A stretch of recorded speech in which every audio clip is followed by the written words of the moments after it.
News 46. Local coverage you can count on.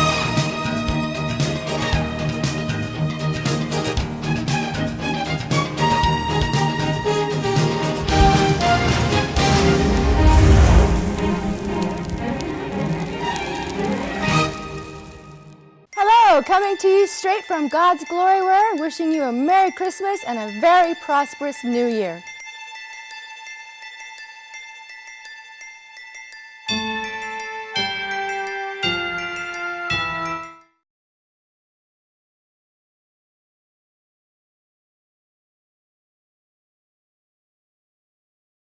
My name is Arturo Gonzalez.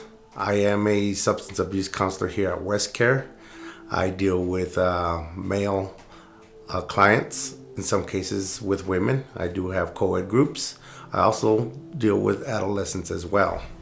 My first experience with abuse was my mother went through it.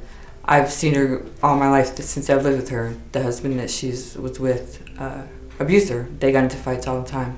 They'd get drunk or do whatever they were doing and they'd be fighting. We'd wake up and they're fighting. We have no idea what for. And I remember seeing my mom with a black eye one day and her door was broken. That's what I grew up with, was seeing her get abused. And I was exposed to domestic violence by my father. You know, he's an alcoholic. He was very abusive to my mother physically and verbally. You know, I can remember seeing my mom's face in like slow motion when my dad's hand was about to hit her in the face. She already knew what to expect, so to speak. You know, and it was my stepdad for over 10 years, and he began to beat me when I was 7 or 8 years old.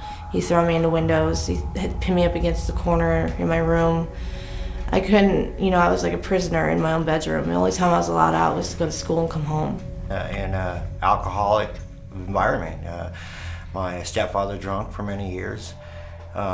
You know, and it took its toll on the kids, you know. I mean, that's, you know, if I think back, you know, where it was, you know, I mean, the abuse was never towards my mother, but it was a lot towards us kids, and you know, I remember a lot of that, you know. I mean, I tried to stay out of his way, you know, especially when he was drinking. I became violent at an early age. I hurt people and people hurt me, you know, and I thought that was the way of life. I had an abusive stepfather. I think he had addiction problems himself. Bloody noses, black eyes, going to school with lies. Telling us not to make a lot of noise because he'd get mad at her, and his way of keeping me and my little sister from fighting was beating my mother, because that would take attention off whatever was going on between my sister and we would focus more on my mom, you know what I mean? As a counselor here at Westcare, my clients have shared on several occasions that most of the reasons of domestic violence has been caused by substance abuse, including alcohol use. They have mentioned to me on many occasions that they have witnessed family history of domestic violence. Well, I came home from school one day and I came home with a C. I was supposed to come home with an A or B. Mm-hmm. And he didn't like that very much, and so he told me to go to my room, and so I was unpacking my backpack, getting ready to do my homework in my room, and he comes in and he says, you know what, he called me all these dirty names and stuff, and he picked me up and threw me in my bedroom window. And I have a scar right here on my forehead with a piece of glass still in it from that. You know,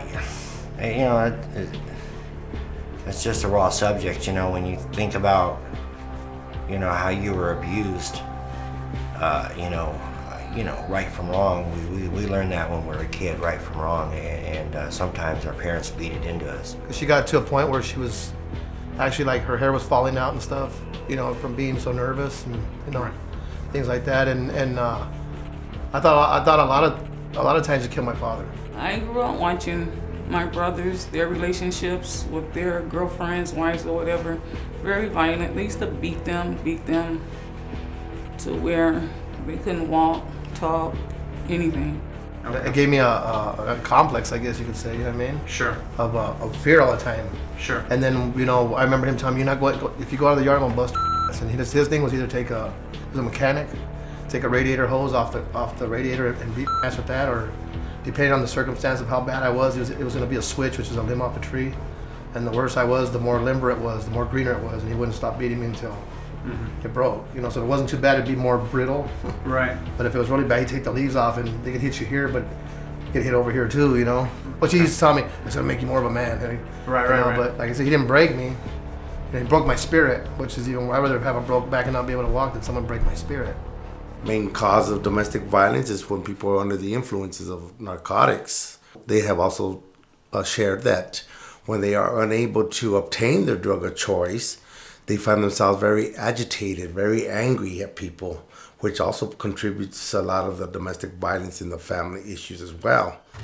We did so much drugs that he'd get angry if we didn't have it, or even if we did have it, and we just start fighting over the stupidest little things. And it got really bad at one point, and he hit me and actually beat me and tied me up, and I stayed with him.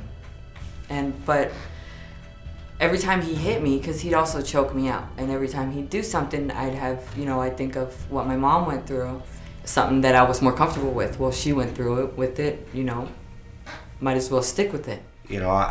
Quite a few years ago, I was on drugs, and I was under the influence, and I put my hands on my mom. And,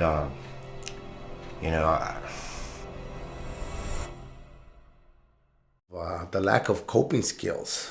Coping skills meaning that they encountered some negative events in their life due to, the substance abuse, that they have no knowledge of coping with day-to-day situations that occur, so they tend to express their emotions by violence. Yeah, I went to school, didn't like the way this girl was looking at me, so I started pounding on her. At that time, it made me feel good. One thing I can recall, one incident particularly was when I came home from work and she had just got done mopping the floor, and I noticed her mopping, and I know she wanted me to praise her, but I walked in and I had my boots all full of oil, and I just put my feet right on the floor, and she goes, "I just mopped the floor." And I go, "That f***ing job is just to mop the f***ing floor. That's what you're here for." Mm-hmm. And I remember the look in her face was just like, it's like throwing a cigarette on the floor and putting it out. You just demoralize somebody. Why did you do that? I honestly don't know now. And to me it was like, oh well, it was my fault. I caused it to happen. And I think that's what I had my mind set at. Every time we got into a fight, it was my fault at one point or another. And this girl loved me. She loved me for who I was. And it was just something that, like I said, it was fueled by drugs and alcohol, and it was bad. I hit her constantly, left bruises on her. It got to a point to where, that's the only attention she got, and she got that attention. That lasted for about 10 years. And then after that, my breaking point was when it leaded off to my mother, But I just told her the other day, because I got in an argument with my girlfriend, and I told her, "Mama, don't ever let a man talk to you like that." But she's gonna go by what she hears, and I check myself on that now. Due to being sober, it's weird when you get sober how you think before you say things now. Right. And then you say something and you change your thinking process, and you're like, "Damn, I wish I would have done that last year, man. I could have had this friend still, or this wife, or whatever." Domestic violence is preventable. Domestic violence is not acceptable. It affects a lot of people, not just the victims or the victimizer. It affects society as a whole.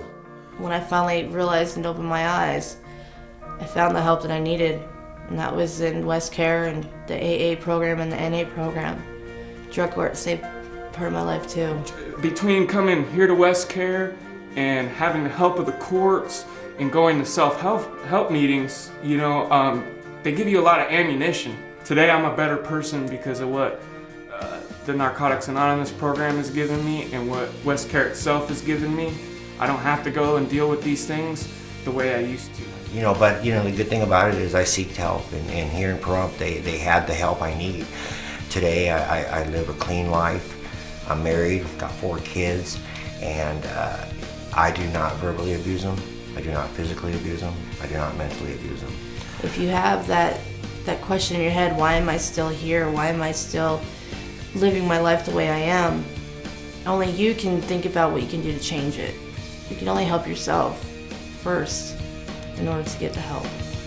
Because you got to make that choice to put the foot out the door and the hand out to say, "Hey, I need help." A punk will hit a woman, verbally abuse them, physically abuse them, you know. I was a punk.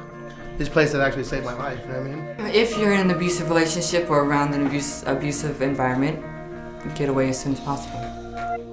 Life is beautiful, that I didn't have to live like that, and love didn't have to hurt, and it didn't have to hurt to be loved.